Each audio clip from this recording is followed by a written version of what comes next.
Hello everyone මේ පොඩි 1 minute එකක් කරන්න හිතුනේ පොඩ්ඩක් නිවාඩුවට චුට්ටක් එළියට ආපු වෙලාවේ ඇත්තට මේක මම තමයි මේ පදින්නේ මේ රසායන අස්කරයි දන්නේ නැහැ කොල්ලවද මේක මම try කරා කියලා. But anyway guys පොඩි දෙයක් කියලා දෙන්න තියෙනවා අපි යමු හොටෙල් එකට.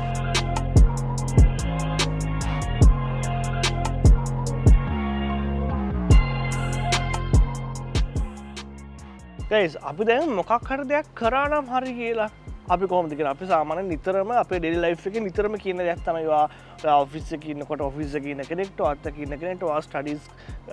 වත් එක කරන කෙනෙක්ට අපි නිතරම කියනවා මේ අපි නිතරම කියනවා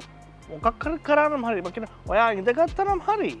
ඔයා කායක විකුණුවා නම් හරි ඔයා සල්ලි ඩිපොසිට් කරා නම් හරි ඔයා අසයින්මන්ට් එක සබ්මිට් කරා නම් හරි අර කරා නම් හරි කියලා කියන්නේ මේක සෑහෙන යූසර් එකක් අපි කියමු මෙහෙම උදාහරණයක් ඔයා ආවනම් හරි කියලා කියන්නේ it is better නැත්නම් it's better if you come හරි මම කියනවා ඔයා කෑවනම් හරි මේ අපිට ඉක්මනට යන්න තියෙනවානේ ඔයා කෑවනම් හරි අමිල ඔයා ඉක්මනට කෑවනම් හරි දැන් ගෙදර යන්න තියෙනවා හරි මෙතන ඉන්න දෙන්නේ නැහැ it's better if you eat හරි මේ ඔයා නිදාගත්තනම් හරි බලන්න වෙලාව කීයද කියලා it's better if you sleep very nice මේ ඔයා සල්ලි ඩිපොසිට් කරන්නම් හරි අබිල ඔයා සල්ලි ඩිපොසිට් කරන්නම් හරි it's better if you deposit money නැත්නම් මං කියනවා ඔයා මගේ සල්ලි ඩිපොසිට් කරන්නම් හරි it's better if you deposit my money හරි it's a nice location නේ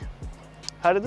දැන් මම කියනවා මේ ඔයා assignment එක submit කරන්නම් හරි it's better if you submit your assignment ඕන තරම් කියන්න පුළුවන් හරි ඇති වෙනකන් කියන්න පුළුවන් practice hard right එහෙනම් දාන මේකෙන් examples ඇති වෙනකන් comment කරන්න ඔයා හරිද වැරදිද කියලා හිතන්න එපා ඉංග්‍රීසි කතා කරද්දී ඒක වැරදුනත් කමක් නැහැ හරි වුණත් කමක් නැහැ ඒ වෙච්ච හිතන්න එපා ඔයා දාන්න comment කරන්න if you are correct or wrong and I will help you so that's it see you guys in the next video